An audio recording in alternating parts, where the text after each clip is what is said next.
with Jacob Hatch, Hunter Miller, and then Sean Walker. Yeah, Coach, we'll start off with an easy one. Tell us about, is it Fousseyni Traore? Okay, did you just take the elevator? So my star center shot 70% for the field. Just took the elevator up one floor to come eat some dinner. Okay, Foose.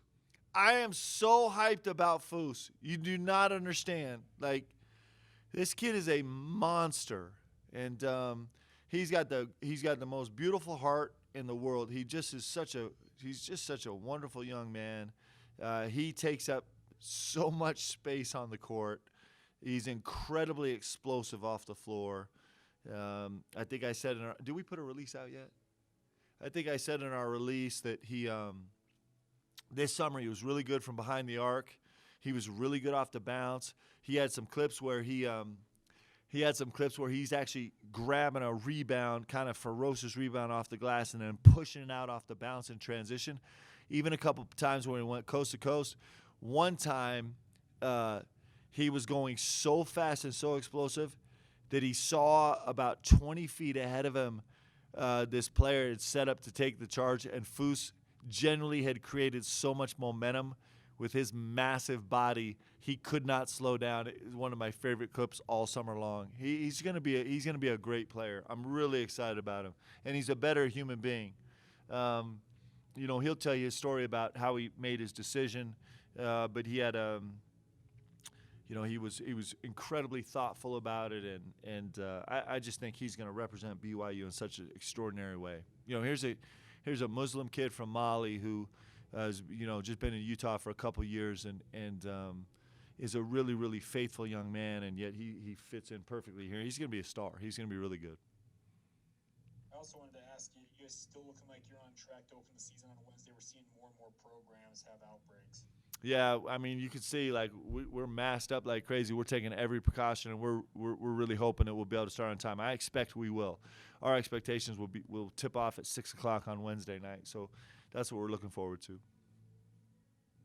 We're testing every other day now, and it's the PCR testing. It's the most accurate testing, and so we're doing everything we can to be able to play. Coach, how's the team looking in terms of preparedness to tip off here in just 6 days? And do you have any idea what your starting five may look like opening night versus Westminster? Yeah, so I think we're looking good. I don't know. It's just, everything starts to look the same, right? We've been practicing so much against ourselves. I think we're just anxious to go play against somebody else. I think we have a chance to grow into a really, really, really good team. I think, we should see our seniors on the floor. We're a senior-led team, and we have some talented seniors, and then hopefully we're going to see a lot of bodies on the floor too. Like, I would like to go deep into this rotation, so that's what we're hoping to be able to do.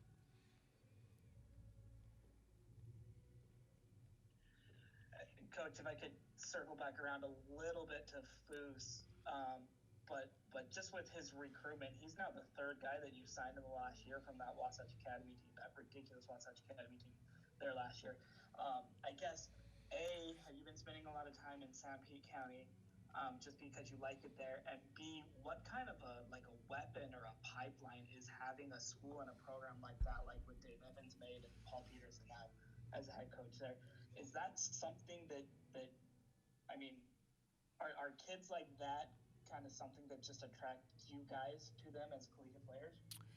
Well, first of all, and I don't want to get you in trouble recruiting wise, so I mean. Yeah, am I allowed to talk about Dave and Paul? I mean, you get to obviously the three guys that you're signing. So. The coaches? Am I allowed to talk about coaches? I should know this, and then all of a sudden I'm second guessing myself. Yeah, I mean, at the very least, kind of the three guys that you've signed. Yeah. There, you've got three guys in 1 year. There seems to be something kind of from that group. Yeah. Okay, so I don't even know what I'm allowed to comment about Wasatch Academy. I mean, clearly Wasatch Academy is, they're I can just state factual stuff. It's one of the best programs in the country. I don't even know I'm allowed to say that, guys. Maybe we should pull back on that.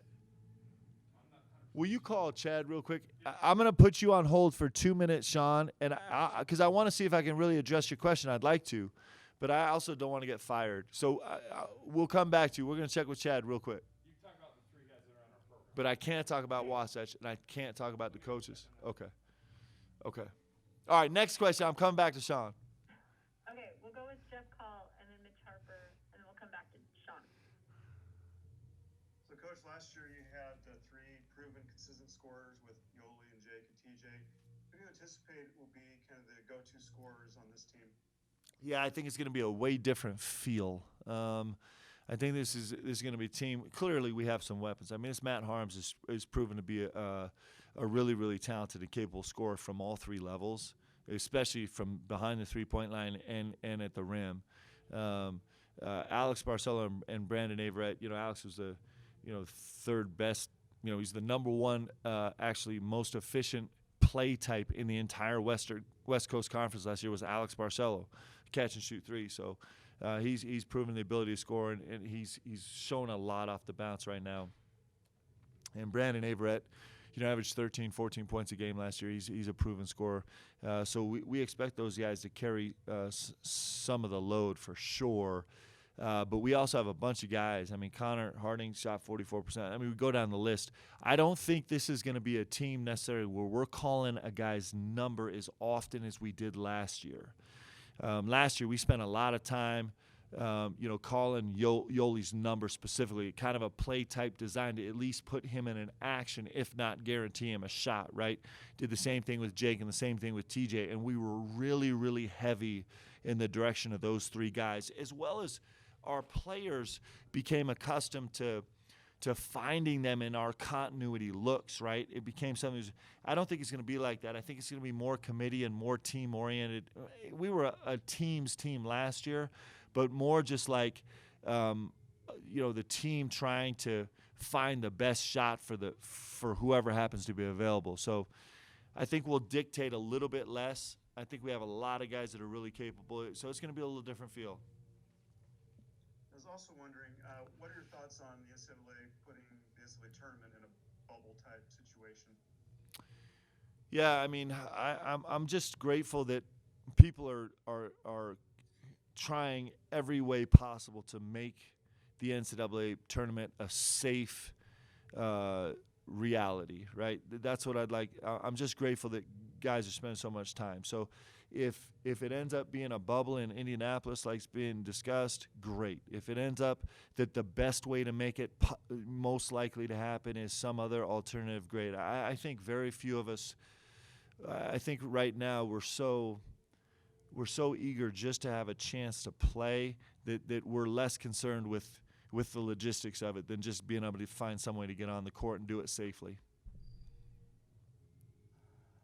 Hey, Mark, could you speak more about the PCR testing and everything your program's doing to keep these guys safe? Yeah, so, we're talking about COVID protocols every single day.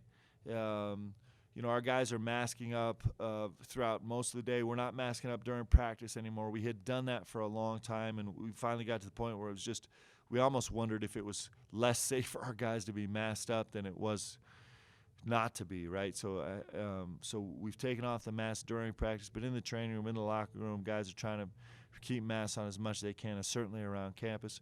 We're testing every couple days, and we get those results back, in a day, and so we're kind of keeping up to speed on that, and then we're encouraging our guys to be incredibly non-social, which is so contrary to the way we normally flow, right? But we're trying to encourage our guys to keep their team safe and be as private as they can. Did you get him? Yeah, basically you can just verify that you came out of that. Okay, perfect. But you can't really comment about the school. Okay. And also, Mark, have you had any interruptions since practices have started due to the virus, or has it been pretty all systems go since the start of training camp? Have you had any interruptions at all? Yeah, we have had no interruptions. We haven't had any positives since we started training camp. We did have a couple things run through the team during the summer, right? So, but since we started training camp, guys have been incredibly cautious, and thankfully we've been really safe. In fact, I think Norma mentioned this maybe in a post or somewhere. I'm sorry if this is not correct, Norma, but I think there was something about like a lot of times you try and do absolutely everything right, and it just doesn't work sometimes. And so But our guys are really trying to keep safe, and they've been really devoted to trying to keep their team safe, since we started camp. All right, are you ready to circle back to Sean's question? Yeah, Sean, sorry about that.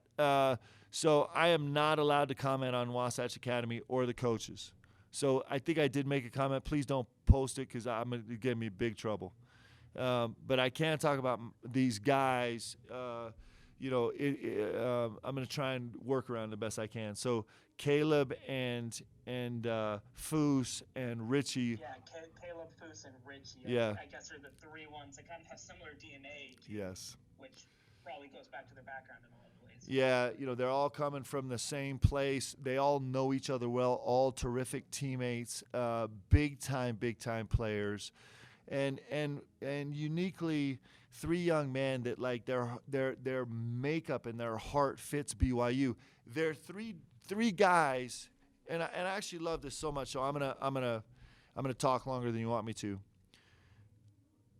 I hope that these three guys are what BYU basketball will always be. We have three guys that came from completely different backgrounds.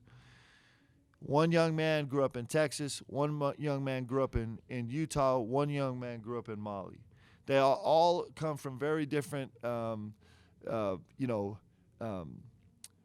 social, economic strata. They come from different religious backgrounds. Certainly from different family and social backgrounds. But the things that kind of unify them, and I've talked about this before, is that they all understand what faith is, at the very least as an athlete, because faith is such a core part of being an athlete. They all understand what a standard is, trying to live up to a standard, and they all understand the idea of sacrificing for something bigger than themselves. I mean, in that way, they're carbon copies of each other. They just got big, beautiful hearts. And so we couldn't be more excited to have them, and they're three different young men that have a lot in common.